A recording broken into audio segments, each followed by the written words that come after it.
அனைவருக்கும் வணக்கம். இந்த வீடியோ பதிவில் நம்ம பார்க்கக்கூடிய விஷயம் என்ன அப்படின்னா, ஆன்மீக தேடல்கள் உள்ளவர்கள் வணங்க வேண்டிய குரு அல்லது கடவுள் யார் அப்படின்றத பார்க்கலாம். நான் சில விஷயங்கள் சொல்கிறேன், அந்த விஷயங்கள்லாம் உங்களுக்கு மேட்ச் ஆச்சு அப்படின்னா உங்களுக்கு ஆன்மீக தேடல் இருக்குது அப்படின்ற மாதிரி அர்த்தம் எடுத்துக்கலாம். பொதுவாக கோயிலுக்கு போகிறது அப்படின்ற ஒரு பழக்கம் உங்களுக்கு கடவுள் உங்களுக்கு கஷ்டகாலம் இல்லை ஏதாவது ஒரு பிரச்சனை இல்லை ஏதாவது ஒரு வேண்டுதல் அந்த சமயத்தில் மட்டும் போகாமல் எப்போவுமே கோயிலுக்கு போகணும் அப்படின்ற ஒரு எண்ணம் உங்கள் மனசில் இருந்தது அப்படின்னா உங்களுக்குள்ள ஆன்மீக தேடல் இருக்கலாம். அதுக்கப்புறம் கோயிலுக்கு போய் லைனில் நின்று சாமி கும்பிட்றத விட அமைதியாக ஒரு கோயிலில் போய் கொஞ்ச நேரம் உட்காந்துட்டு வர்றது தான் பெஸ்ட்டான வழிபாடு அப்படின்னு நீங்கள் நினச்சிங்கன்னா உங்களுக்குள்ள ஆன்மீக தேடல் இருக்கிறதுக்கான வாய்ப்புகள் உண்டு. தியானம், யோகா இதிலெல்லாம் உங்களுக்கு ஆர்வம் இருந்தது அப்படின்னா உங்களுக்கு ஆன்மீக தேடல் வர்றதுக்கான வாய்ப்பு உண்டு. சித்தர்கள் வழிபாடு அதில் ஈடுபடுறதுக்கான ஆர்வம் இருந்தது அப்படின்னா உங்களுக்கு உள்ளுக்குள்ள ஆன்மீக தேடல் இருக்கிறதுக்கான வாய்ப்புகள் உண்டு. சரி, ஜோதிட ரீதியாக பார்க்கும்போது யாருக்கு இந்த ஆன்மீக தேடல்கள் இருக்கும் அப்படின்னு பார்த்தீங்கன்னா, சந்திரன் கேது இதோட தொடர்பு இருந்தது அப்படின்னா, அப்புறம் சந்திரன் குரு இதோட தொடர்பு இருந்தது அப்படின்னா, குருவினுடைய ஆதிக்கம் அதிகமாக இருந்தால் இல்லை சூரியனுடைய ஆதிக்கம் அதிகமாக இருந்தால் இவங்களுக்கெல்லாம் ஆன்மீக தேடல் அப்படின்றது இருக்கும். ஆன்மீக தேடல் அப்படின்னா நீங்கள் யார், எதுக்கு பிறந்தீங்க, ஏன் இங்கே இருக்கிறீங்க, நீங்கள் வந்ததுடைய காரணம் என்ன, உங்கள் வாழ்க்கையை அடுத்தது எங்கே கொண்டு போக போகிறீங்க, உங்கள் வாழ்க்கையில் நீங்கள் அச்சீவ் பண்ண வேண்டிய விஷயம் என்ன, இந்த பிரபஞ்சம்னா என்ன, கடவுள்னா யார், இந்த மாதிரியான கேள்விகளுக்கு விடை தேடுறது அப்படின்றது தான் அந்த ஆன்மீக தேடலில் முக்கியமான விஷயமா இருக்கும்.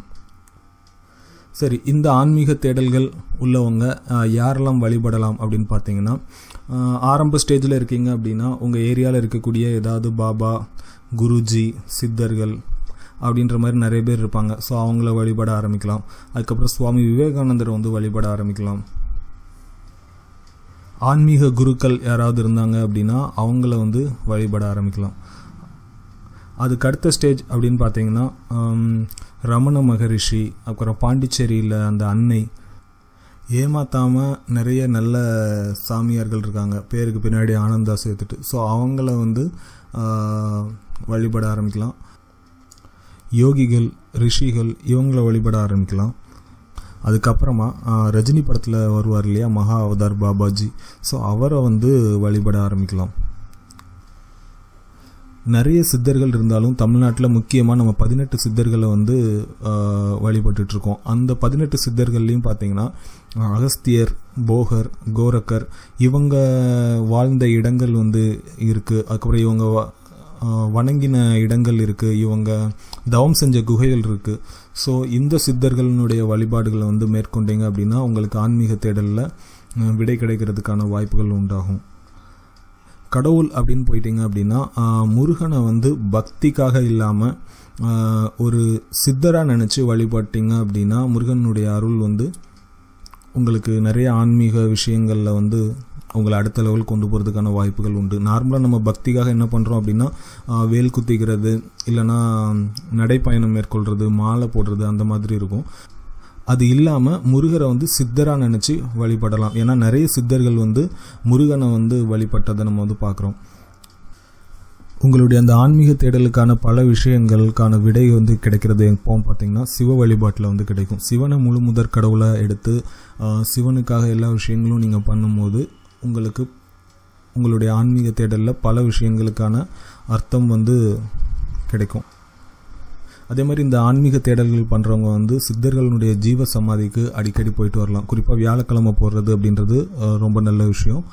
அதே மாதிரி சித்தர்கள் இருக்கக்கூடிய மலைகள் அடிக்கடி போயிட்டு வரலாம். சிவனுடைய அந்த எனர்ஜியை ரிசீவ் பண்ணணும்னு நினைக்கிறவங்க ஞாயிற்றுக்கிழமை சாயங்காலம் ஒரு 6 மணிக்கு மேலே உங்கள் ஏரியாவில் இருக்கக்கூடிய பழமையான சிவன் கோயிலுக்கு போய் சும்மா போய் உட்காந்துருங்க. ஒரு 1 hour 1.5 hour அப்படி உட்காந்துருக்கும் போது வெளியிலேருந்து வரக்கூடிய விஷயங்கள் உங்களை டிஸ்டர்ப் பண்ணாத மாதிரி உட்காந்துக்கோங்க. ஏன்னா தனியாக போங்க, மொபைல்லாம் கையில் வச்சுக்காதீங்க, தனியாக போய் அமைதியாக உட்காந்துருங்க. நீங்கள் எதுவும் யோசிக்க வேணாம். நீங்கள் இதை ஒரு 3 months பண்ணீங்க அப்படின்னீங்கனாலே உங்களுடைய சிவனுடைய எனர்ஜியை நீங்கள் ரிசீவ் பண்ணுறது ஃபீல் பண்ண முடியும். ஸோ தேவைப்படுறவங்க அந்த ஆன்மீக தேடலில் இருக்கிறவங்க இந்த கடவுள்களை வழிபடுங்க. இது மாதிரி நிறைய பேர் இருக்காங்க. நான் சொன்னது ஒரு என்னுடைய மனசில் பேசிகிட்டு இருக்கும்போது என் மைண்டில் என்ன தோணுச்சோ அதை மட்டும் தான் அதில் சொல்லியிருக்கேன். ஸோ தேவைப்படுறவங்க முயற்சி பண்ணி பாருங்கள். நன்றி.